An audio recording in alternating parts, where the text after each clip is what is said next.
Hello, friends. Welcome back to the Manitou Lockdown Bible Study on Philippians. This is episode 5. Episode 5.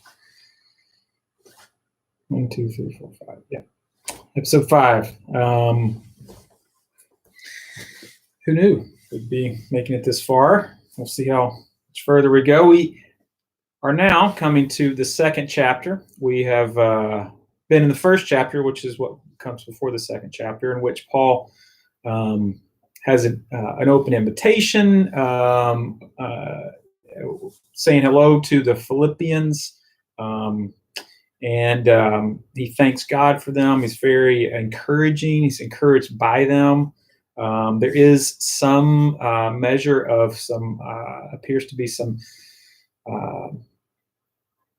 conflict from the outside that's going on within the congregation. Paul reframes his own situation from being one of shame under house arrest, and say that actually it's a form of pride, that he's undergoing the suffering, and so that's the first chapter consists of those elements.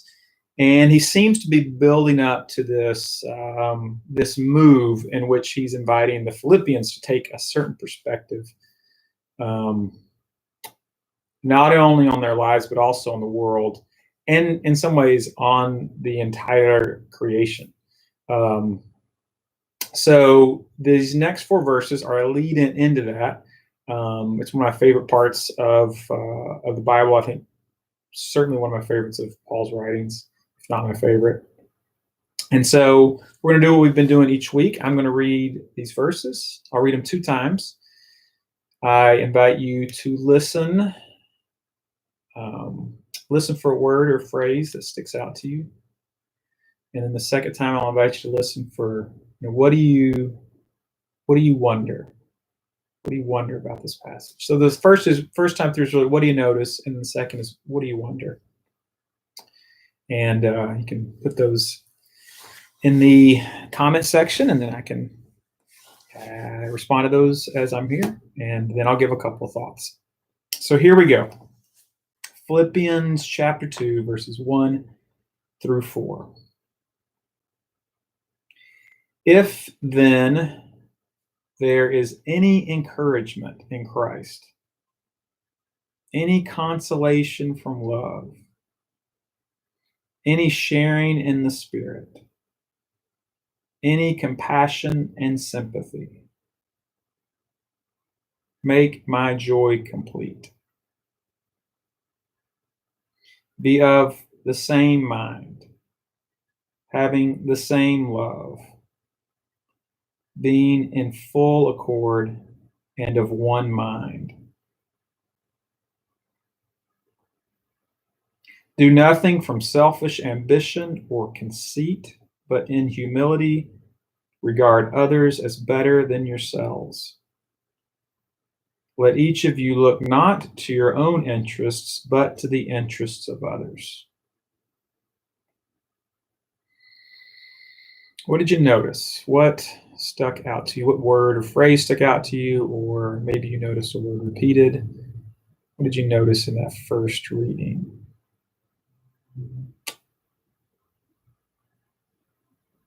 I invite you to listen a second time, and then I'll ask, what do you wonder? If then there is any encouragement in Christ, any consolation from love, any sharing in the Spirit, any compassion and sympathy, make my joy complete. Be of the same mind, having the same love, being in full accord and of one mind.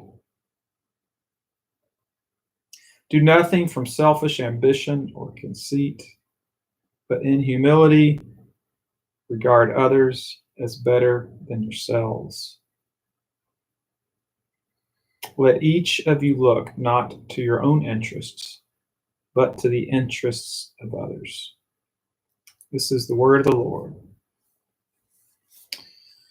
So what did you hear? What did you wonder?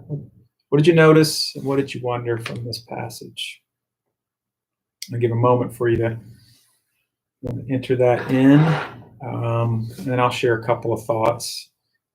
As I said when I first started doing this, I don't do a whole lot of research as I dive into this. I do a little bit of looking, and I'm engaging it close to the same level as you are if this is the first time you've heard it in a while.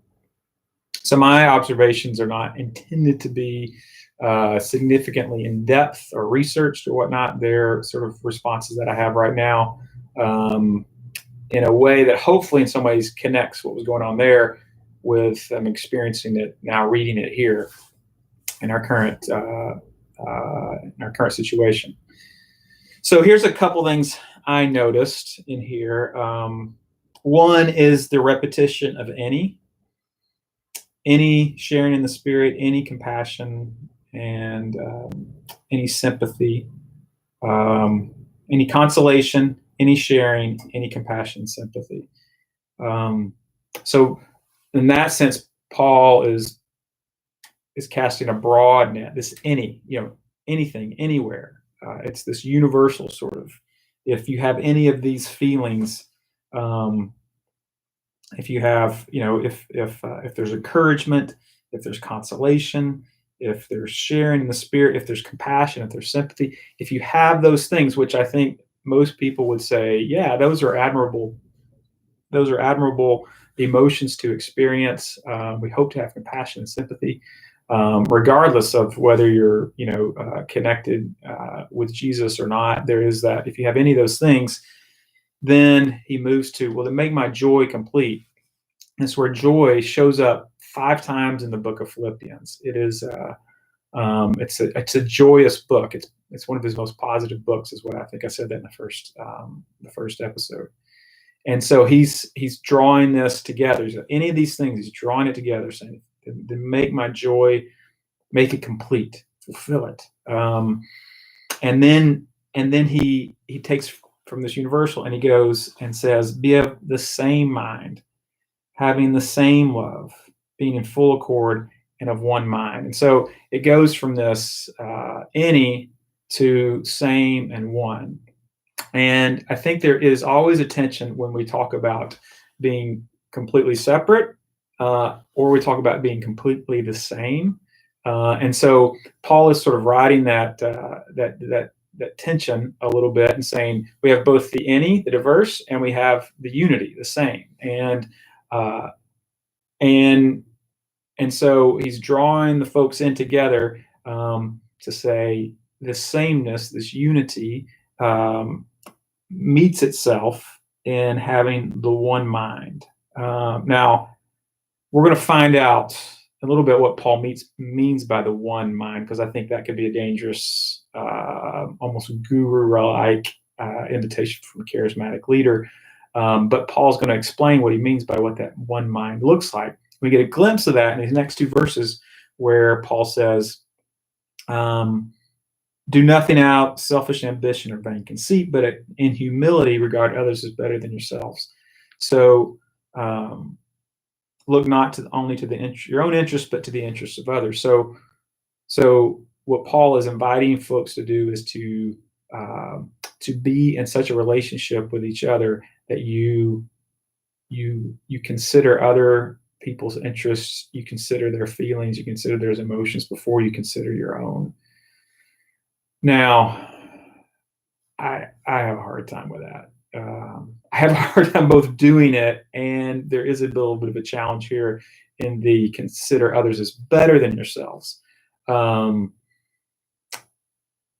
think that this challenge to consider others as better than yourself is going to be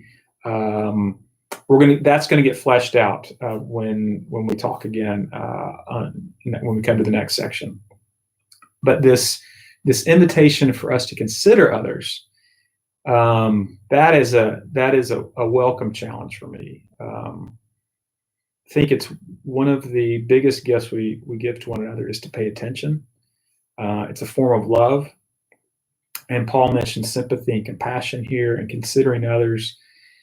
And the essence of community is when we're in a situation where we feel one another's pain and we celebrate one another's joys. And what Paul appears to be doing here is drawing this community, trying to draw it together,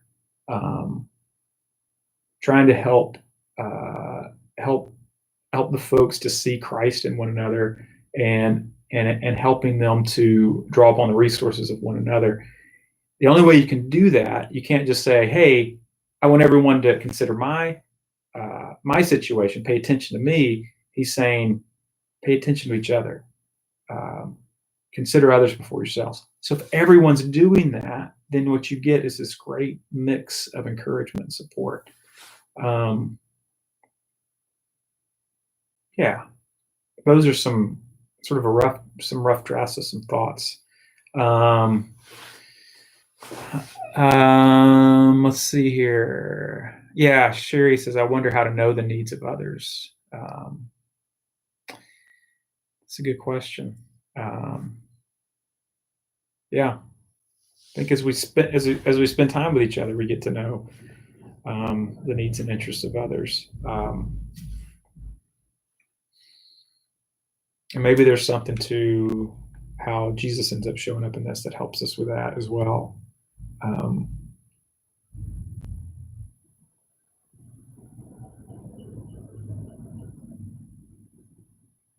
Yeah, I think about, particularly in this time, as we are also, we're spread out across our congregation, spread out, but as people, we're also spread out from one another. And what's the invitation from this passage for us as we continue to be quarantined? Perhaps there is this way that Paul's saying, hey, if you have any compassion, if you have any of these for your neighbor, then consider others before you. So as you consider how many times you need to go to the grocery store and whether you're going to buy take the extra roll of toilet paper, like, consider others before you do that, because we're in this together. And as we are together, what does it look like then to consider the needs of our neighbors, consider the needs of our friends, consider the needs of strangers? How do we consider them? How do we go about considering them? Those are some questions. I don't have easy answers for them. But I will say that this is in some ways the lead up to what comes the next section, which is called the Christ hymn. And so that's what we'll get into next Tuesday. We're going to do these on Tuesdays and Thursdays at 2:00. So if you want to join on and be on live then, and if you can't then, of course, you can click on them and watch them later. I keep them under 15 minutes, which looks like I got 1:30 left. And so in that time, I will simply say thanks for showing up here.